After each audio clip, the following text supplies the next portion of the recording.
Oke, assalamualaikum warahmatullahi wabarakatuh. Oke, next lanjut ya. Kali ini gua mau coba bahas pertandingan pemimpin klasemen Serie A nih, AC Milan yang lagi naik daun. Semalam dia lawan Udinese. Nah, ini gue pakai situs WhoScore ya. Jadi kalian bisa download sendiri di aplikasinya ada. Sini gua mau analisa Udinese lawan AC Milan nih. Dia pertandingannya mana ya AC Milan. Nah, nih oke, langsung aja kita lihat ya. Di sini skornya 2-1 ya untuk kemenangan AC Milan. Kalian bisa lihat sendiri. Golnya dicetak oleh Frank Kessie menit 18, lalu dibalas oleh Rodrigo De Paul penalti. Lalu akhirnya Zlatan Ibrahimovic ya, lagi-lagi ini si tua bangka ini makin jadi nih. Nyetak gol terus dia setiap pertandingan AC Milan. Kita lihat dari statistik pertandingannya di sini.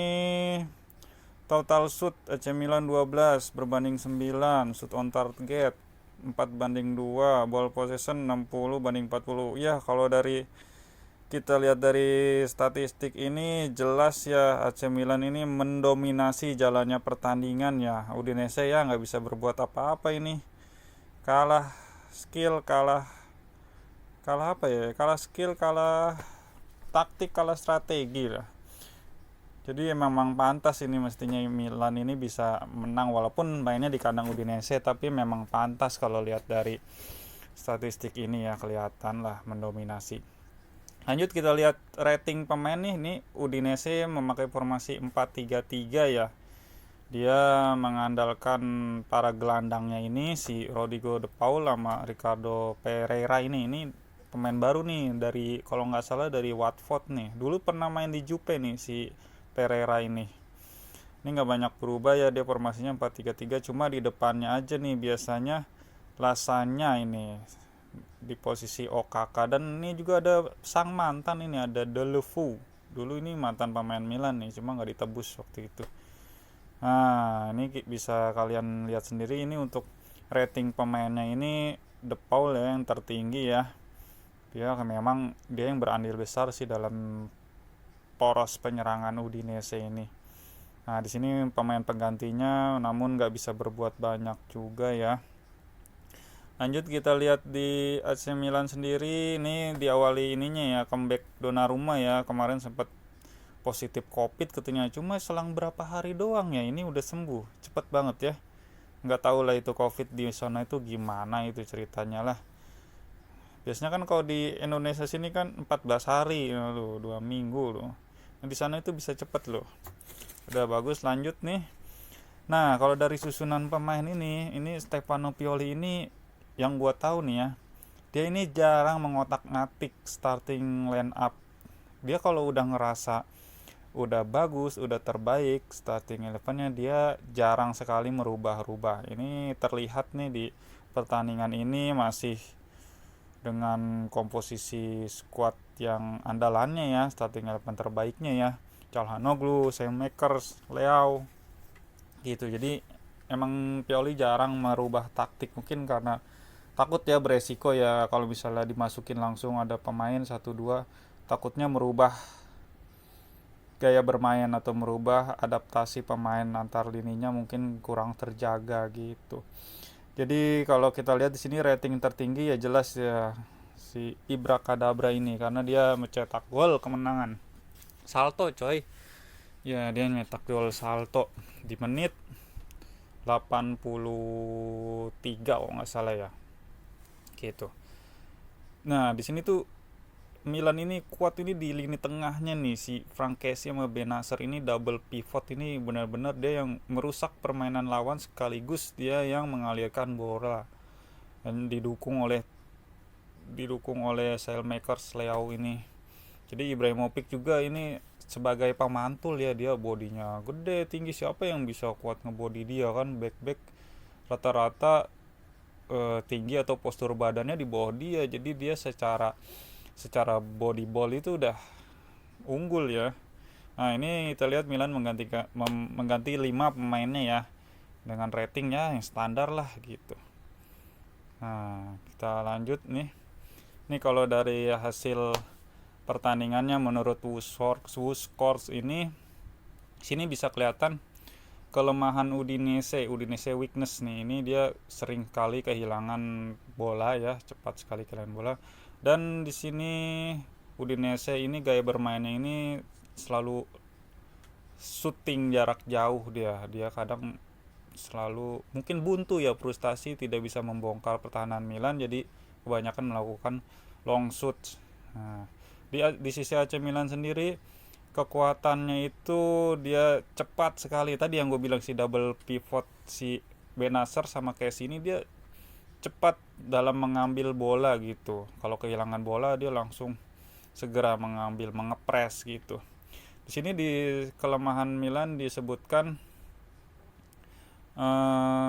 terlalu sering terjadi pelanggaran, karena di satu sisi kan tadi dia sering cepat sekali mengambil bola dari lawan. Nah, resikonya sering terjadi pelanggaran gitu si Kessie sama Benacer ini. Jadi di sini disebutkan kelemahan Milan suka memberikan free kick di sekitaran kotak penaltinya. Sebenarnya beresiko kalau misalnya berhadapan sama tim yang punya eksekutor bagus ya, macam kayak David Beckham atau Carlos atau Juninho gitu. Bahaya ini kalau tim terlalu agresif gini. Nah, ini di sini gaya bermain AC Milan disebutkan menguasai jalannya pertandingan ya sepanjang babak tuh, di babak terutama babak yang kedua ya. Lalu selalu melakukan shoot jarak jauhnya juga bagus, dan passing pendeknya itu bagus juga gitu. Nah, ini lanjut ya, kalau analisa taktik ini dari aplikasi Coach Taktik ini bisa kalian lihat sendiri. AC Milan dengan andalannya 4-2-3-1, penerapannya seperti ini dia. Jadi ini Kessie ini dia DM juga ya, defense midfielder. Jadi dua ini Kessie dan Benacer ini saling bergantian bahu membahu mengatasi serangan dari lawan. Nah, kalau penerapannya pada saat menyerang ya, seperti inilah kira-kira Calhanoglu, Saelmakers. Nah, si Kessie ini selalu menjaga, ini kan biasanya gini. Nah, sebentar, ini misalnya gua tambahkan posisi bola ya, misalnya bola sedang berada di sini. Ini otomatis si Theo ini wingback aktif ya, beruntung ya Milan bisa dapetin Theo Hernandez ini. Dia sering bantu dalam penyerangan. Nah, kira-kira penerapannya seperti ini guys. Nah, ini biasanya dijagain seperti ini kalau dalam posisi memegang bola ya. Nah, jadi si Theo ini ketika maju ini otomatis ditutup sama Benacer atau Kessie ini, jadi membantu. Nah, ketika bola misalnya di depan, jadi ketika terkena counter attack ini nggak terlalu berakibat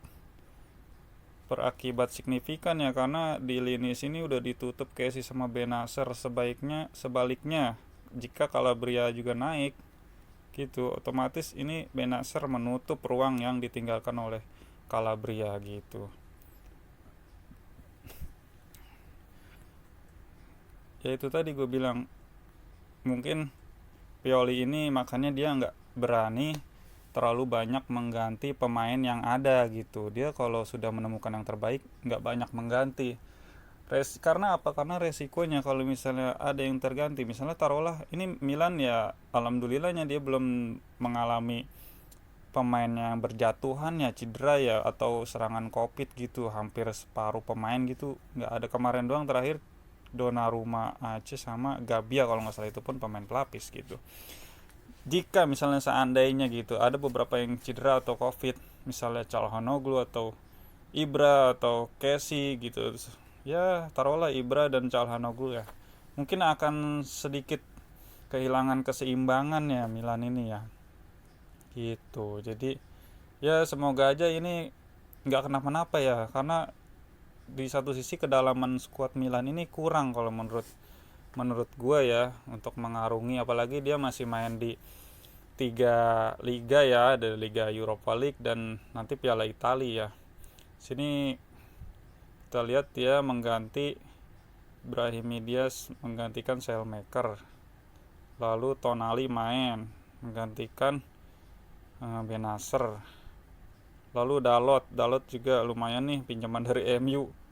Nah, Leao gantiin Rebic, lalu Krunic terakhir. Nah, kira-kira seperti ini ya Brahim Diaz. Ini Rebic ini baru sembuh nih, dia cedera, malam juga lumayan mainnya. Krunic yang nggak jelas nih, memang kayaknya emang segera harus Calhanoglu tuh harus diperpanjang kontraknya tuh kalau mau tetap supaya stabil, atau ya nanti mesti pengganti lah, yang pelapis lah, minimal pelapis. Dan jangan lupa juga Ibrahimovic juga perlu ada pelapisnya ya, karena nggak bisa selamanya bergantung sama Ibra Kadabra, mengingat dia usianya sudah sepuh coy, segitu. Kalau setahun lagi ya masih bisa lah gitu. Nah, ini Tonali juga cepat atau lambat ini mulai dipercaya ya dia. Jadi kalau Pioli ini dia yang tadi gue bilang, dia memakai formasi yang itu saja, tapi dia diakali dengan perubahan pemain di awal-awal babak kedua. Dia cepat mengganti pemainnya karena sadar pemainnya itu kelelahan ya, kecapean ya kalau terus-terusan seperti itu. Makanya ini dia cepat sekali nih ganti Tonali ini di menit 57, dan Brahim Diaz ini main di menit 57, lalu Calabria di menit 71 dan Leao juga 71. Jadi ya sambil rotasi sih gitu. Ya semoga saja Milan bakalan terus bisa mempertahankan puncak klasemen Serie A, mengingat di bawahnya banyak tim-tim lain Serie A yang mengintai ya, ada Napoli, ada Juventus, ada Inter juga yang masih belum stabil ya. Kita lihat aja ke depannya nanti seperti apa. Oke, gitu aja ulasan taktik strategi dari gue. Kalau misalnya ada yang kurang sepaham, kurang setuju, silakan tuliskan di kolom komentar. Oke, gitu aja. Assalamualaikum warahmatullahi wabarakatuh.